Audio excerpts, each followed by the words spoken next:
फुंकहम चिबाई, good morning, सुप्रभात। मैं बहुत दिन के बाद आपसे फेसबुक लाइव कर रहा हूँ। मुझे लगा कि इतना दिन हो चुका है और आप लोग ने बहुत लोगों ने मेरे तबीयत के बारे में फ़ोन किया है। जैसे आप देख सकते हैं कि मेरा तबीयत पहले से बहुत कमज़ोरी है, मेरा वज़न भी बहुत घटा है, वेट लॉस हुआ है। तकलीफ़ तो है, लेकिन मुझे लगता है कि with the blessings of you, आपका प्यार, आपका आशीर्वाद, माँ त्रिपुरा सुंदरी का प्यार, आशीर्वाद, जो मेरे लिए प्रार्थना चर्चेस में हो रहे हैं, दुआ मस्जिद में हो रहे हैं और जो पूजा मंदिरों में हो रहा है।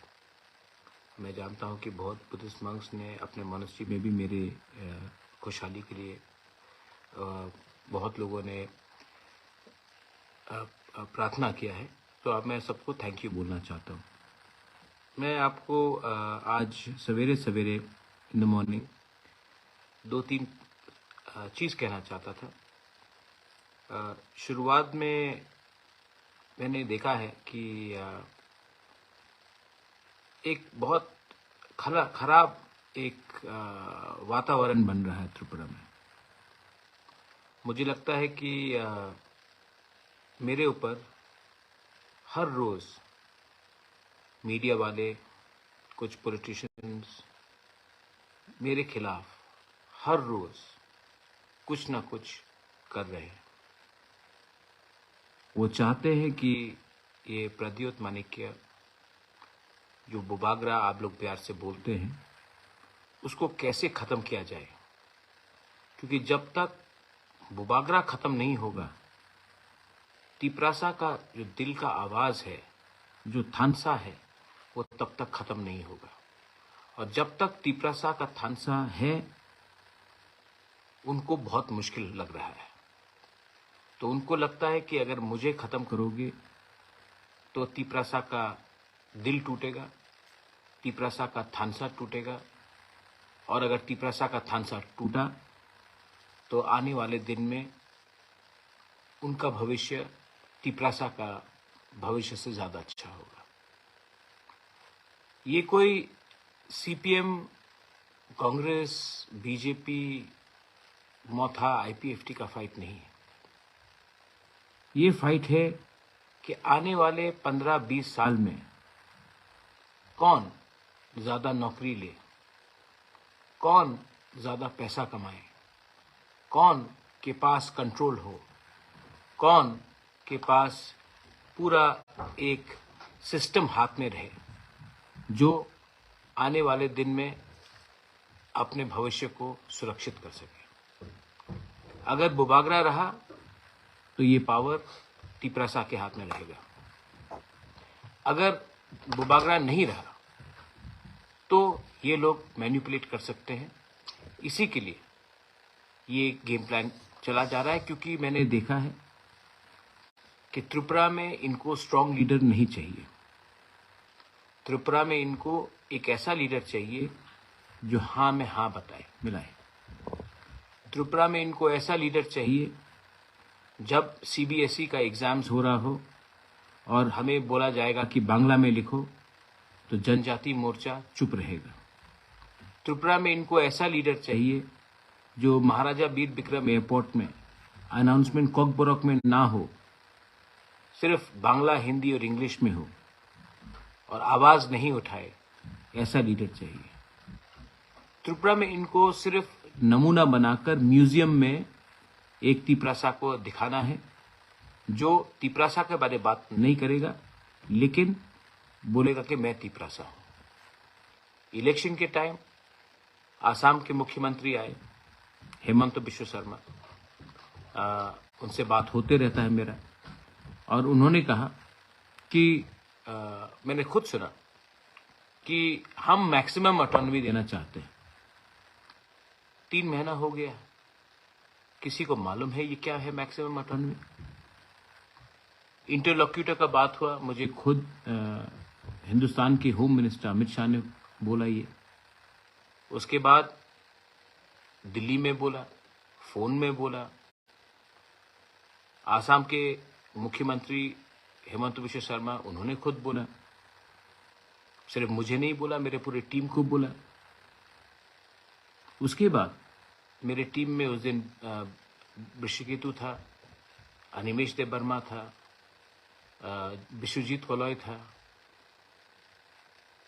सीनियर लीडर्स थे, एमएलएस थे। उसके बाद भी मेवाड़ जमातिया था। इसके बाद भी मैंने नोटिफिकेशन देखा, मुझे बताया गया कि वो लोग आ रहे हैं। तब एक दिन मणिपुर में प्रॉब्लम, कभी कहीं में प्रॉब्लम, नोटिफिकेशन निकलता है, कैंसिल हो जाता है। तो अब मुझे लग रहा है कि ये सब किया जा रहा है क्योंकि ये लोग मेरा नाम खराब करने की कोशिश कर रहे हैं।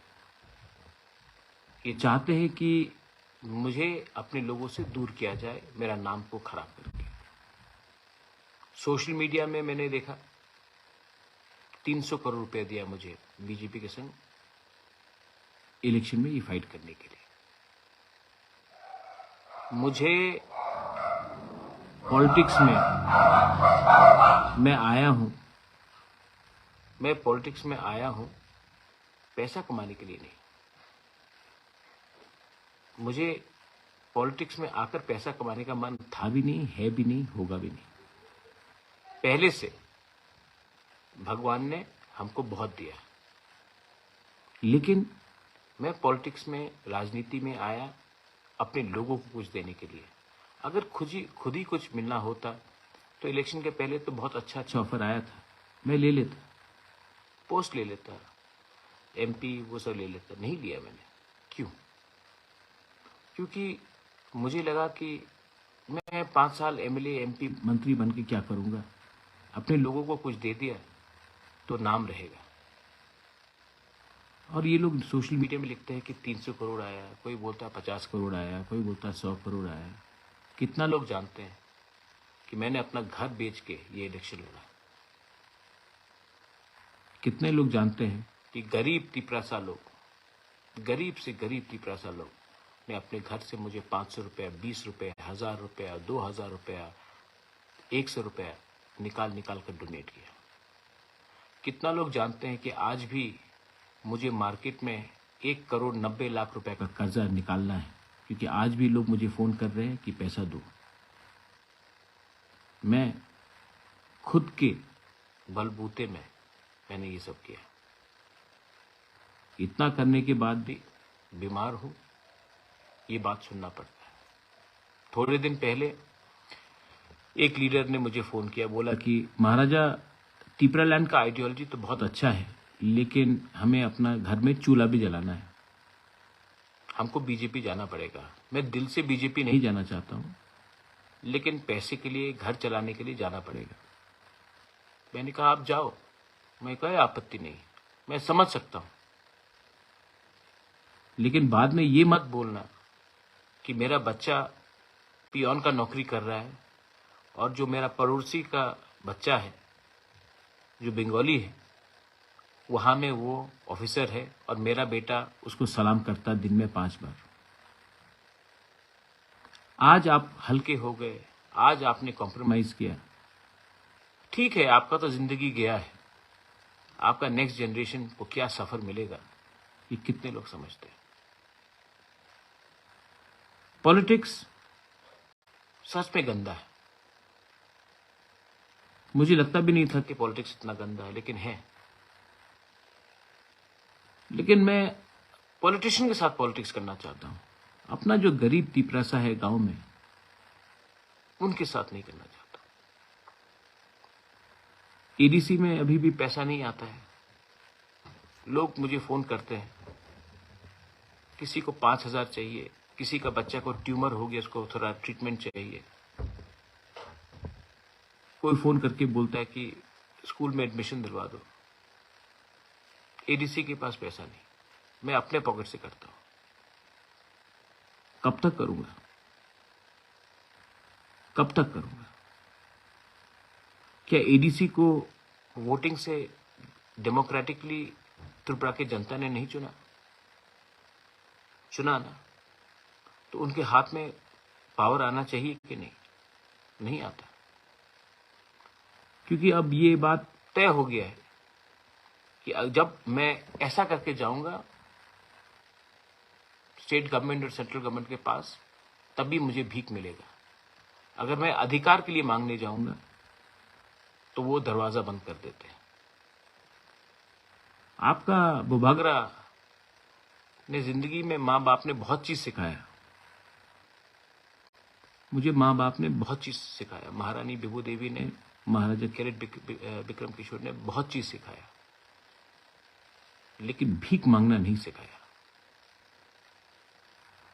मैं अपने अधिकार के लिए, अपने लोगों के अधिकार के लिए आंदोलन कर सकता हूं, लेकिन मैं भीख नहीं मांग सकता। और भीख तो मैं उससे नहीं मांगूंगा, क्योंकि ये जगह का असली मालिक तिपरासा है। और जो आज हमें भीख में कुछ दे रहा है, वही थोड़े दिन पहले बांग्लादेश से आया था। दिल्ली के लीडरशिप से मेरा बहुत बात हुआ। राहुल गांधी हो, प्रियंका गांधी हो, अमित भाई शाह हो, सीताराम येचुरी हो, मुझे तो लगता है सब ठीक है, सब समझते भी हैं। लेकिन जो अगरतला में लीडरशिप है, आप क्लियरली देख लीजिए, जनजाति मोर्चा में एक लीडर नहीं है जो कुछ बोल सकता है। जीएमपी में जितेंद्र चौधरी है। सब लोग बोलते कि मैंने अलायंस, ये बात बहुत इंपॉर्टेंट है, मैंने अलायंस सीपीएम का संग किया जितेंद्र चौधरी के खिलाफ कैंडिडेट नहीं देके। नहीं, जितेंद्र बाबू भी जानते हैं। मैंने जितेंद्र बाबू को के खिलाफ कैंडिडेट नहीं दिया क्योंकि मैं चाहता था कि असेंबली में 20 नहीं 21 तिपरासा एमएलएस हो। इनफैक्ट मैंने जितेंद्र बाबू को और एक चीज कहा था आपको, मैंने कहा था कि आप राधाचरण को जनरल एरिया से लड़ाइए जहां पे तिपरासा का पॉपुलेशन ज्यादा है, हम वहां में भी बैक कर देंगे। हम आपकी पार्टी को बैकिंग नहीं करेंगे, लेकिन आपके एमएलए जो हमारे जाति से है, हम उनको बैक करेंगे। तो सबने कहा क्यों? तो मैंने कहा शिवसेना तो एनडीए में था। जब प्रतिभा पाटिल कांग्रेस का राष्ट्रपति का उसका जब नाम आया, तो बाला साहब ठाकरे ने कहा पार्टी का ऐसी के तैसी, प्रतिभा पाटिल महाराष्ट्रन है, मैं मराठी मानुस हूं, मैं सपोर्ट करूंगा। किसी ने तो उसको नहीं बोला कि ये अलायंस कर रहा है, ये कम्युनल है। जब प्रणब मुखर्जी का नाम आया एज प्रेसिडेंट, ममता बनर्जी उस समय कांग्रेस के खिलाफ लड़ रही थी, एकदम नहीं थे। लेकिन ममता बनर्जी ने क्या बोला कि प्रणब बाबू আমার বাঙালি মানুষ, আমি ওনার সমর্থন করব। আমি জানি না कि উনি कांग्रेस আছে নাকি আলাদা দল, আমার সমর্থন ওনার সঙ্গে থাকবে। और ममता बनर्जी टीएमसी ने प्रणब मुखर्जी को सपोर्ट किया। किसी ने कहा कि वो बंगाली पॉलिटिक्स कर रहा था, नहीं, वो अपने कम्युनिटी के लिए, अपने रीजन के लिए, अपने गर्व के लिए बात कर रहा था। तो मैंने यही चीज जितेंद्र बाबू के साथ की। आज मैंने देखा है कि मेरे ऊपर भी वहीं से अटैक आता है। मैं क्या सोच के त्रिपुरा में अपने लोगों को हेल्प करना चाहता हूं और लोग क्या सोचते हैं।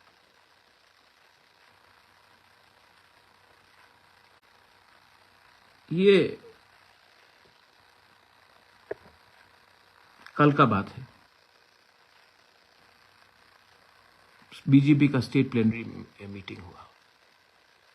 वहां में उनके टॉप लीडर्स ने एक बात कहा कि अब से प्रद्योत माणिक्य को महाराजा ना बुलाया जाए,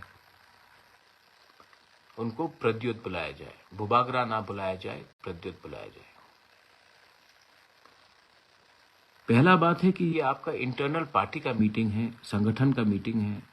आप संगठन को कैसा ठीक कर सकते हो, क्या करना चाहिए, ये डिस्कस होना चाहिए था। किसी के पर्सनल लाइफ में उनको क्या बोला जाए, क्या ना बोला जाए, ये ठीक नहीं लगता। और मेरे जनजाति लीडर्स जो वहां में बैठे थे वो चुप रहे,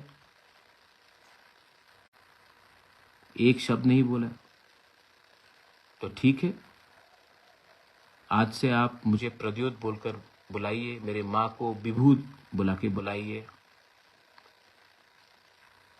बेइज्जत कीजिए, मुझे कोई प्रॉब्लम नहीं। मैंने कभी भी नहीं कहा कि आप मुझे महाराजा बुलाओ, मैंने कभी डिमांड नहीं किया, क्योंकि मैं जानता हूं बुबागरा प्रद्योत टिपरासा के दिल के अंदर है, और जो लोग को इससे आपत्ति है वो ये बात नहीं समझ पाएंगे, क्योंकि मैंने अपना खून, अपना जान दिया है अपने लोगों के लिए। बेइज्जती आप कितने बार करोगे? आपने राज्य का बेइज्जती किया, आपने हमारा माता त्रिपुरा सुंदरी मंदिर को तोड़ दिया, वो बेइज्जती हुआ। उजैंता पैलेस के सामने सेल्फी पॉइंट लगा दिया। उजैंता पैलेस के सामने में एक महाराजा का स्टैचू नहीं है, अस्तबल को हटाकर विवेकानंद कर दिया, नीर महल ले लिया। आज सीबीएसई एग्जाम्स में हमारा यंग जनरेशन को एग्जाम लिखना है तो आप लोग बोलते हैं कि बांग्ला में ही लिखते होगे। थोड़ा सीखना चाहिए आपको। एक व्यक्ति को आप पुश करते करते करते करते करते ऐसा जगह में पहुंच जाओगे जब वो और पीछे जा नहीं सकेगा, तब वो फाइट बैक करेगा।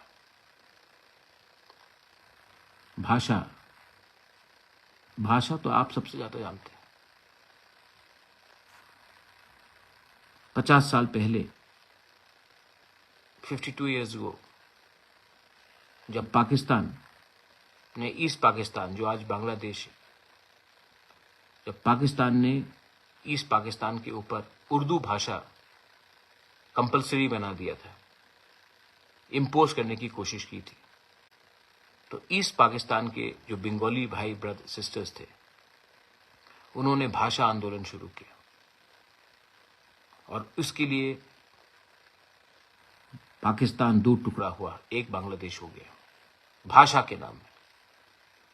आज आपके ऊपर वो अत्याचार हुआ था बांग्लादेश में पाकिस्तान से, आज वही अत्याचार हमारे ऊपर भी थोपा जा रहा है। ये क्या सही बात है? अगर कॉकबोरोक में अनाउंसमेंट हो गया एयरपोर्ट में तो किसी का कुछ नुकसान होता है, रेलवे स्टेशन में तो हो रहा है। तो ये सब बात है, कोई हठात से नहीं उठता। इंटरक्यूलेटर आएगा, बात होगा। मैंने अपना स्टांस क्लियर कर दिया है कि मेरी टीम जाके मिलेगी, मैं नहीं मिलूंगा, क्योंकि ताली दो हाथ से बजता है। और अब मुझे जो एटीट्यूड लग रहा है, मुझे नहीं लगता है कि स्टेट गवर्नमेंट का एटीट्यूड हमारे तरफ ठीक है। अगर ठीक होता तो मैं जो कल मैंने बात सुना है वो सुनाई नहीं दिया पड़ता। गलती हुई है, मुझसे भी हुई है, बीजेपी से भी हुई है, सीपीएम से भी हुई है, कांग्रेस से भी हुई है। मैं सबसे बात करूंगा। और धनपुर में जो बाई इलेक्शन होगा, मेरा मानना है कि मानिक सरकार जी, आप थोड़ा सा चुप बैठिए, क्योंकि आप 5 साल में as a leader of the opposition आपने कुछ नहीं किया, तो थोड़ा चुप बैठिए और हम तैयारी करते हैं कि धनपुर इलेक्शन में कैसे हम लोग जीतेंगे। शांति से बैठकर बात करके 1:1 कॉन्टेस्ट करके कैसे जीतेंगे, क्योंकि मैं समझ चुका हूं जहां में तिपरा मोथा का चांस नहीं है जीतने का, तिपरा मोथा को कैंडिडेट नहीं देना चाहिए। और आप भी समझ जाइए, जैसे बागमा, शांतिर बाजार, छामानू, कृष्णपुर, जहां में आपका कोई चांस नहीं था जीतने का, आप भी वहां में कैंडिडेट अब आगे में मत दीजिए। कॉन्टेस्ट को 1:1 कीजिए। लोकसभा भी सामने है। ऑपोजिशन को एक दूसरे से झगड़ कर कुछ नहीं मिलेगा। ऑपोजिशन को पर्सनल हेट्रेड को छोड़कर लार्जर इंटरेस्ट को देखना पड़ेगा। मैं आप सबसे मिलूंगा। आज मुझे लगा कि मैं आपसे बात करूं, रीच आउट करूं। बहुत लोग बीजेपी में जाने की कोशिश कर रहे हैं क्योंकि उनको रेगा मिलेगा, उनको नौकरी मिलेगा। मैं आपको एक बात बोलना चाहता हूं, जिसको रेगा चाहिए, जिसको नौकरी चाहिए, जिसको टिकट चाहिए, आप लोग जाइए। मैं आपसे नाराज नहीं हूं। जाइए, रेगा लीजिए, नौकरी लीजिए, खुश रहिए अपने परिवार में, लेकिन आपके दिल के अंदर ना आप कभी खुश नहीं रहेंगे। और जो गवर्नमेंट अपने ही लोगों को बोलता है कि तुम अगर हमारे साथ नहीं आओगे तो तुमको रेगा नहीं मिलेगा, तुमको नौकरी नहीं मिलेगा, वो गवर्नमेंट नहीं है, वो दलाल है। पार्टी के नाम में नौकरी किसी को दिलवाना वो दलाली है। मोदी जी, आप तो 140 करोड़ हिंदुस्तानियों के प्राइम मिनिस्टर हैं, तो फिर स्टेट गवर्नमेंट को बताइए कि जिन्होंने वोट नहीं किया, क्योंकि बीजेपी को सिर्फ 39% वोट मिला है, 61% ऑफ त्रिपुरा ने बीजेपी को वोट नहीं किया, तो क्या आप वो 61% को काट के अलग करके त्रिपुरा चलाना चाहते हैं? ये असंभव है, ये असंभव है।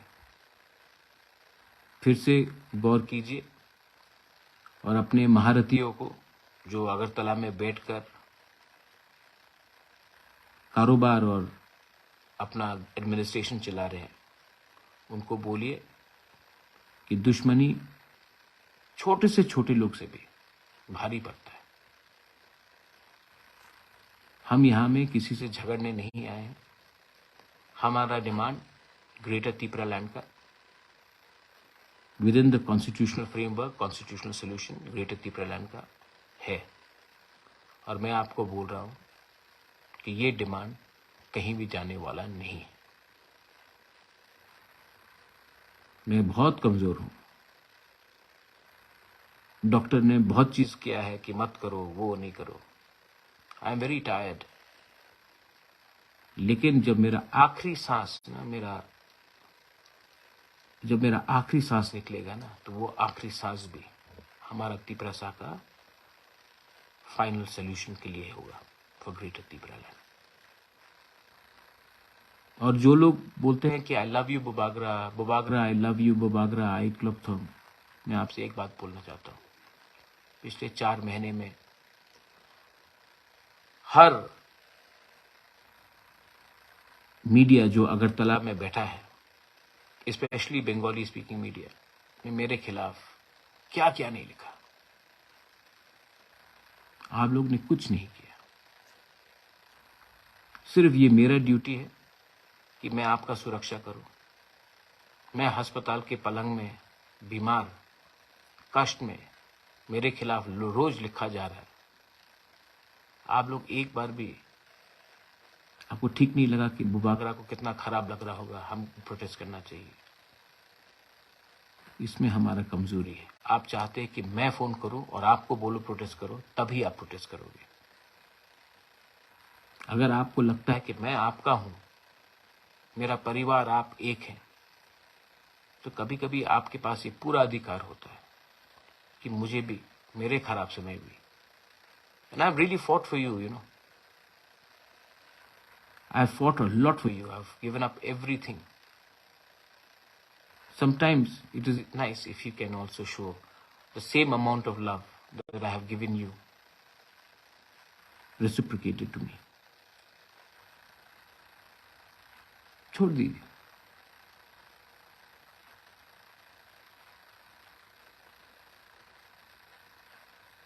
आज दिल से मैंने बात किया। टाइगर जिंदा है और जो टाइगर बीमार है ना, वो ज्यादा डेंजरस होता है। अब मैं देखूंगा, हमारे पास धनपुर का चांस है और लोकसभा का चांस है, और लोकसभा में तो एक ऐसा आदमी को भेजना है जो पार्लियामेंट को हिला दे। एक ऐसा आदमी को भेजना है जो पूरा लोकसभा देखे कि ये आदमी कहां से आया है कि इतना जानता है। क्योंकि मैं तो इस बार अब सब चीज दांवपेच में लगा दूंगा। हमारे लोगों को किसी ने नहीं सुना। टाइम तो आया है। आप लोग जो भी करो, बीजेपी, सीपीएम, कांग्रेस, जो भी करो, हमको कोई आपत्ति नहीं। लेकिन तिपरासा लोग, टाइम तो आया है कि सही बात उठाना पड़ेगा। टाइम तो आया है कि आज भी बॉर्डर के उस पार से कितने लोग आ रहे हैं त्रिपुरा में और 2-2 दिन के अंदर उनको राशन कार्ड मिला जा रहा है। टाइम तो आ गया है बोलने के लिए कि आपके पास पुलिस फोर्स है, लेकिन ड्रग्स तभी भी अंदर आते रहता है त्रिपुरा में। टाइम तो आ गया है कि इलेक्शन जीतने के लिए तिपरासा एरियाज में, एसटी सीट्स में किन लोगों को सेटल किया जा रहा है। ये सब बात आप लोग जानते हैं और अब मैं चुप नहीं बैठूंगा। लेकिन इस आंदोलन में आपको मेरा साथ देना पड़ेगा। I love all of you all. You've been so nice to me. I love all of you all. Mwah. To all my mothers and sisters, to all my warriors, to everyone. And I even love those who don't like me, जो मेरे Facebook में आके बोलता है interlocutor कहाँ गया, interlocutor कहाँ गया, इंटरलोकेटर कहाँ गया। ये सवाल आप जाके जिस दिन आ गया तो आप क्या करेंगे? आप ट्राइबल का मजाक उड़ाते हैं। आपको लगता है आप मेरा मजाक उड़ा रहे हैं, आप ट्राइबल का मजाक उड़ा रहे हैं। और आपको भी जवाब मिलेगा, क्योंकि आप लोग ने हमारे खराब समय में, हमारे दर्द में मलहम नहीं लगाया, आपने नून मसला है। जख्म तो है, लेकिन उस जख्म का जवाब हम फेसबुक में नहीं देंगे। उस चोट जो आपने हमें बेइज्जत किया है, वो हम ट्विटर में नहीं देंगे। उसका जवाब आपको आपके घर के सामने मिलेगा। तब आपको मालूम पड़ेगा कि एक तिपरासा को बेइज्जत करके उसी के जगह में, उसी के में, उसी के राज्य में आपको क्या मिला। बेलाई बेलाई नो हम भाई, God bless you and we will win. हम लोग जीतेंगे, हम जीतेंगे। और अगर मेरे साथ कोई भी नहीं रहा तो अकेला मैं फाइट करके जीतूंगा। नहीं जीता तो मर जाऊंगा, लेकिन मेरा लास्ट सांस भी अपना परिवार, अपना राज्य, अपना देश के हित में होगा। तिप्रा मथा आयुक लॉकथोंग, तिप्रासा दफा आयुक लॉकथोंग, तिप्रासा आयुक लॉकथोंग, ग्रेटर तिप्रालैंड आयुक लॉकथोंग, कॉन्स्टिट्यूशनल सॉल्यूशन आयुक लॉकथोंग।